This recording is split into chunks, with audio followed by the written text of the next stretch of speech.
여러분, 요즘 이런 얘기 들으셨죠? 일론 머스크가 요양병원으로 가는 확률을 낮추는 기술이 진짜로 움직이기 시작했다라고요. 근데 여기서 중요한 질문은 딱 하나입니다. 그 기술이 대중화되는 순간 누가 먼저 혜택을 받느냐? 돈 많은 사람이 아니라 받을 준비가 된 사람입니다. 오늘은 그 준비를 어렵게 말 안 하고 진짜 핵심만 짚어드리겠습니다. 당신이 가장 두려워하는 장면부터 시작할게요. 요양병원 침대, 흰 조명, 알람 소리, 그리고 간호사 한마디. 보호자분, 오늘은 잠깐만 더 계셔주세요. 그 순간 사람은 늙는 게 아니라 존엄을 잃는다고 느낍니다. 그런데 요즘은요, 그 결말이 운명이 아닐 수도 있다는 얘기가 그냥 희망사항이 아니라 현실적으로 걸어 들어오고 있습니다. 머스크가 던진 메시지는 단순합니다. 노화는 철학이 아니라 공학 문제라는 거죠. 근데 오해하지 마세요. 이게 내일 영생 온다는 얘기가 아닙니다. 훨씬 현실적인 질문입니다. 요양병원으로 가는 확률을 지금부터 실제로 낮출 수 있느냐? 그리고 놀랍게도 지금은 그 답이 가능성에서 시도로 바뀌는 중입니다. 왜 이게 당신 일이냐고요? 이유는 더 단순합니다. 노화는 먼 미래가 아니라 이미 가족의 시간과 돈을 갉아먹는 시스템이기 때문입니다. 부모님 무릎 통증 하나, 밤중에 자주 깨는 수면 하나, 건강검진 수치의 작은 변화 하나가 결국 한 방향으로 흐릅니다. 요양병원은 병원 이름이 아니라 가족 전체가 빨려 들어오는 구조예요. 그래서 이 혁명에서 승자는 기술이 완성될 때까지 기다리는 사람이 아닙니다. 기술이 내 삶에 들어오는 순간 바로 흡수할 수 있도록 몸과 습관을 준비해둔 사람입니다. 자, 오늘 이야기의 구조는 간단합니다. 주인공은 당신과 당신의 가족. 목표는 하나, 아프지 않게 늙는 것. 장애물은 분명하죠. 그냥 나이 들어서 그래 라는 체념. 그리고 그 체념의 대가는 잔인합니다. 준비하지 않으면 결국 그 대가를 자식이 대신 치르게 된다는 것. 오늘은 이 구조 안에서 지금 실제로 움직이는 노화 기술의 큰 그림과 당신이 당장 할 수 있는 준비를 연결해 보겠습니다. 여기서 밑설이 하나 던질게요. 머스크는 노화는 공학 문제라고 말하면서 동시에 이런 경고도 붙였습니다.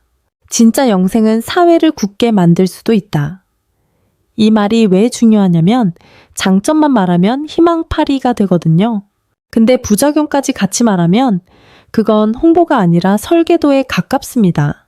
즉, 누군가는 이미 노화 관리 일을 기술과 산업으로, 제도와 돈으로 현실화시키려 하고 있다는 뜻입니다. 그 설계는 지금 크게 세 갈래로 움직입니다. 첫째, 몸속 쓰레기를 치우는 기술. 둘째, 세포의 시간을 되돌리려는 기술. 셋째, 뇌의 자율성을 지키는 기술. 이 세 가지를 이해하면 당신의 노후 설계는 바뀝니다. 왜냐하면 노화 관리는 약 하나가 아니라 내 몸을 데이터로 이해하고 관리하는 방식으로 들어오기 때문입니다. 첫 번째 갈래부터 갑니다. 이건 집안 청소랑 똑같아요. 나이가 들면 죽지도 않으면서 버티는 세포가 늘어납니다. 이름은 노화세포, 영어로는 세네센트 셀. 별명은 더 직관적이죠. 좀비세포. 이 세포가 무서운 건 가만히 있지 않는다는 겁니다. 염증 신호를 계속 뿜고 주변에 나 망가졌어 라는 신호를 퍼뜨립니다. 그래서 회복이 느려지고 통증이 늘고 몸이 붓고 무거운 느낌이 커질 수 있어요. 관절염이나 대사 문제 같은 것들이 그냥 나이가 아니라 치워야 할 쓰레기일 수 있다는 관점이 여기서 시작됩니다. 예전에는 이 쓰레기만 골라서 치우는 게 거의 불가능했습니다. 정상 세포까지 같이 다칠 위험이 컸으니까요. 그런데 요즘은 분위기가 달라졌습니다. 후보 물질을 찾는 속도, 조합을 실험하는 속도, 실패를 줄이는 속도가 빨라졌어요. AI가 연구 설계 자체를 가속하기 시작했거든요. 이 분야를 세놀리틱스라고 부릅니다. 다만 여기서 선을 분명히 긋겠습니다. 지금 당장 아무나 먹으면 관절염이 싹 사라진다 이런 단계는 아닙니다. 기대만큼 이어지지 못한 시도도 있었고 안전성과 효과를 어디까지 끌어올릴지는 더 검증해야 합니다. 그럼에도 이 전장이 중요한 이유는 하나예요. 우리는 처음으로 늙음의 고통을 세포 단위에서 줄여보자는 싸움을 시작했다는 것. 이게 패러다임 변화입니다. 그래서 여기서 당신이 당장 할 행동은 딱 하나로 연결됩니다. 내 몸을 느낌이 아니라 숫자로 보는 습관을 만드는 겁니다. 혈압, 공복 혈당, 체중, 수면 시간, 통증 패턴. 최소 한 달만 기록해도 내가 어떤 조건에서 무너지는지가 보이기 시작합니다. 미래 기술은 준비된 사람에게 먼저 옵니다. 숫자를 가진 사람은 과장에도 덜 흔들리고 진짜 변화에도 더 빨리 올라탑니다. 이제 두 번째 갈래로 갑니다. 근데 여기서 이야기가 더 위험해집니다. 쓰레기를 치운다고 시간이 거꾸로 가지는 않죠. 청소는 마이너스를 줄이는 일입니다. 그런데 사람들의 진짜 욕망은 여기입니다. 줄이는 것이 아니라 되돌리는 것. 그래서 등장하는 게 세포 리프로그래밍, 쉽게 말해 세포 리셋 기술입니다. 세포의 젊은 설정값을 다시 켜보자는 시도죠. 이 기술이 무서운 이유는 메시지가 너무 단순해서입니다. 늙음은 단순한 마모가 아니라 세포가 작동하는 방식 자체가 바뀐 결과일 수 있다. 설정이 바뀐 거라면 설정을 다시 조정할 가능성이 생깁니다. 그래서 특정 유전자 스위치를 통해 기능이 떨어진 세포를 더 건강한 상태로 되돌리려는 시도들이 이어지고 있습니다. 동물 실험에서 보고된 기능 회복 결과는 사람들의 상식을 흔들어 놨습니다. 잃어버리면 끝이라고 믿었던 기능이 일부라도 돌아올 수 있냐는 질문이 가능해진 겁니다. 그런데 이 파트가 왜 스릴러냐면 힘이 강할수록 위험도 같이 커지기 때문입니다. 리셋을 잘못하면 통제가 깨질 수 있어요. 그래서 인간에게 안전하게 적용하려면 임상과 규제라는 높은 문턱을 넘어야 합니다. 정확한 표현은 이겁니다. 끝난 기술이 아니라 가장 빠르게 전진 중이지만 가장 조심스럽게 검증돼야 하는 기술입니다. 그럼에도 이게 중요한 이유는 분명합니다. 요양병원의 미래가 운명이 아니라 관리 가능한 결과가 될 수 있기 때문입니다. 그리고 여기서 당신이 당장 할 행동은 하나입니다. 근육을 저축하세요. 뻔한 말 같지만 미래 기술의 효과는 기반 체력 위에서만 커집니다. 근육은 노후의 방어벽입니다. 하루 스쿼트 10회라도 좋습니다. 기술이 들어오는 순간 받을 몸이 준비되어 있어야 이득이 커집니다. 이제 세 번째 갈래. 사람들이 가장 두려워하는 영역이죠. 치매, 마비, 그리고 자율성 상실. 여기서 목표는 영생이 아닙니다.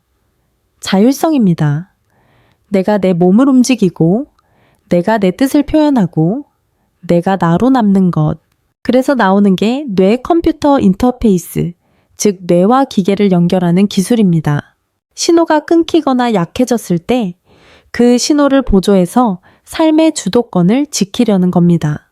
뉴럴링크 같은 프로젝트가 주목받는 이유도 여기에 있습니다. 뇌 신호로 커서를 움직이고 글자를 입력하는 단계는 이미 현실에서 보이기 시작했죠.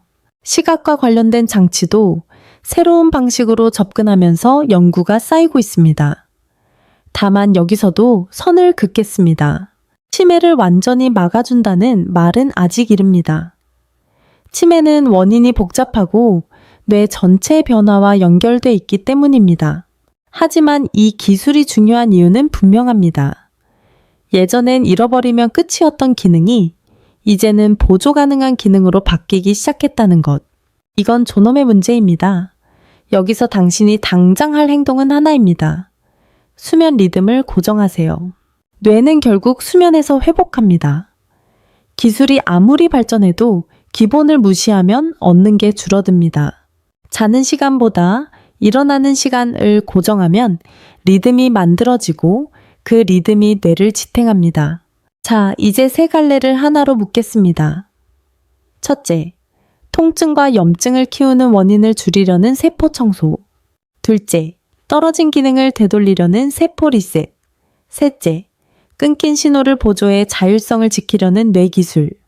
노화는 하나의 절벽이 아니라 여러 전장이 되었고 그 전장에서 전투가 시작되어야 했습니다. 그리고 여기서 진짜 악역은 시간이 아닙니다. 악역은 방치입니다.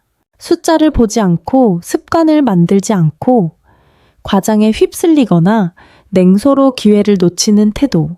그 방치가 결국 요양병원으로 가는 확률을 올립니다. 마지막으로 흔한 오해 3가지를 깨고 끝내겠습니다. 첫째, 약 하나 나오면 끝이다. 아닙니다. 노화 관리는 한 방이 아니라 조합으로 옵니다. 둘째, 나는 아직 젊으니까 상관없다. 격차는 서서히 쌓이고 결과는 어느 날 한꺼번에 터집니다. 셋째, 부자들만의 장난이다네. 초반엔 비쌀 수 있지만 이제 항생제가 그랬듯 임계점을 넘으면 대중화됩니다. 문제는 그때 내가 받을 준비가 돼 있느냐입니다. 이제 결론입니다. 오늘부터 준비는 딱 3가지로 고정하세요. 첫째, 내 몸을 데이터로 보기. 둘째, 근육을 저축하기. 셋째, 수면 리듬을 고정하기. 요양병원으로 가는 확률을 낮추는 기술은 이미 움직이기 시작했습니다.